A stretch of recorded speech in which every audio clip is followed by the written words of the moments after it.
Tanzania, wild plains, Kilimanjaro's snowy peak, iconic, but my journey was different.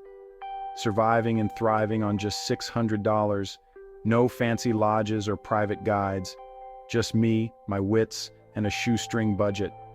I lived like a local. Dalas, street food, guest houses. It was about immersion, making real connections, and seeing Tanzania through its people's eyes. Tanzania was waiting, wild and vibrant. With $600, I was ready for the adventure. Let's see what Tanzania has in store. Surviving on $600 in Tanzania meant thinking like a local. My budget had to cover three things: a roof, food, and transport. No careless spending, every shilling counted. I skipped tourist hotels for local guest houses, simple, clean, and cheap.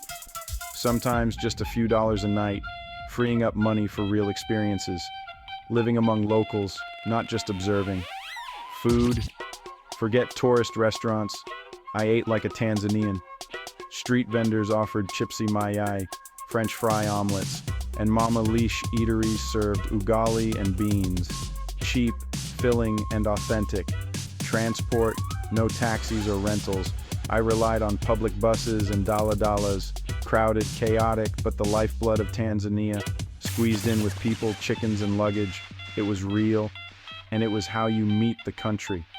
Every ride was an adventure. This is how you make $600 last.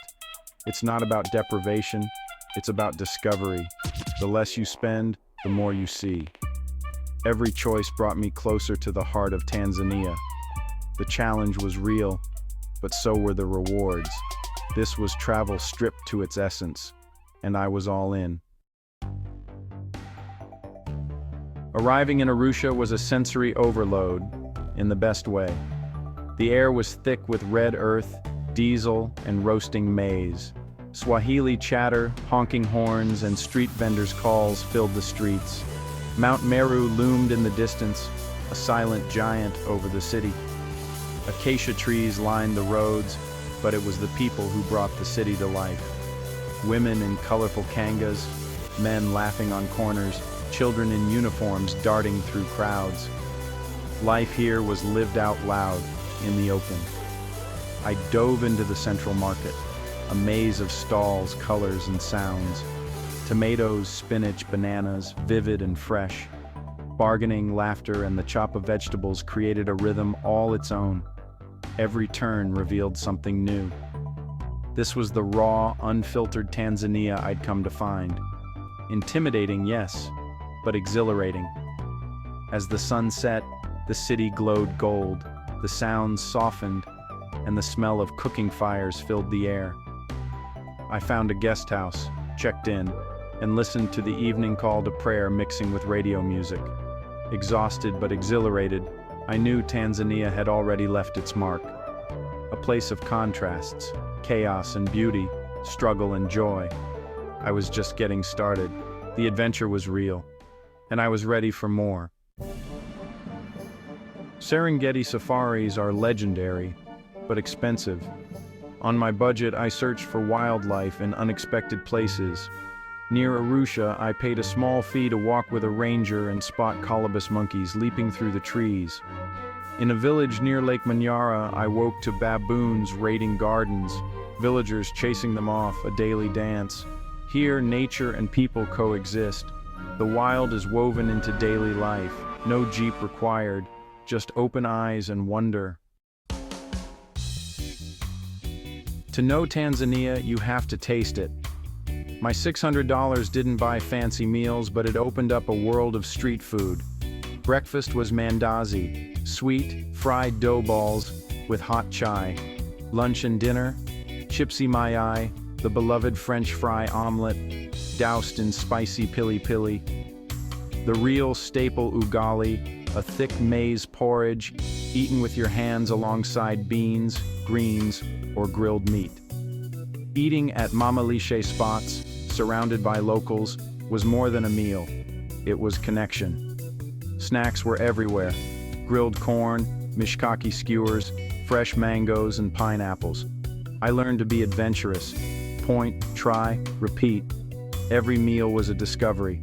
Every bite told a story. Food wasn't just fuel, it was culture. And on a budget, it tasted even better. Tanzania's flavors are unforgettable. Know you've been a good friend. Kilimanjaro and Zanzibar are famous, but Tanzania's soul is found off the beaten path. My budget forced me to explore hidden corners and everyday spaces. In the Usambara Mountains, I stayed in a family-run guest house, wandered villages, and watched farmers at work. Life was slower, more deliberate, a world away from city chaos. In Dar es Salaam, I found artists turning scrap into stunning sculptures, creativity thriving in unexpected places. Community projects were everywhere, villagers building schools, everyone pitching in. No outside help, just shared purpose and resilience. These moments revealed Tanzania's true character, the strength of its people, the beauty of its creativity, the power of community. These stories rarely make the guidebooks, but they're the heartbeat of the nation, and they change the way I saw the world. Sometimes the best discoveries are the ones you never planned. Travel is about people, their stories, their smiles. In Tanzania, every encounter was a lesson. A simple jambo opened doors and hearts. I spent afternoons with fishermen on Lake Victoria, sharing food and laughter despite the language barrier. Daily routines, buying chai, chatting with vendors, became moments of connection. These small interactions built a sense of belonging.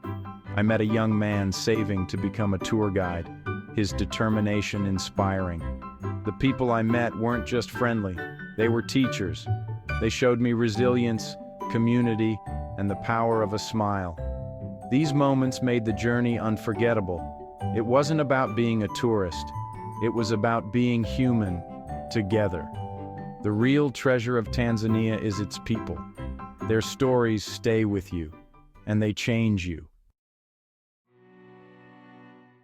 Budget travel is a test of patience, resolve, and spirit.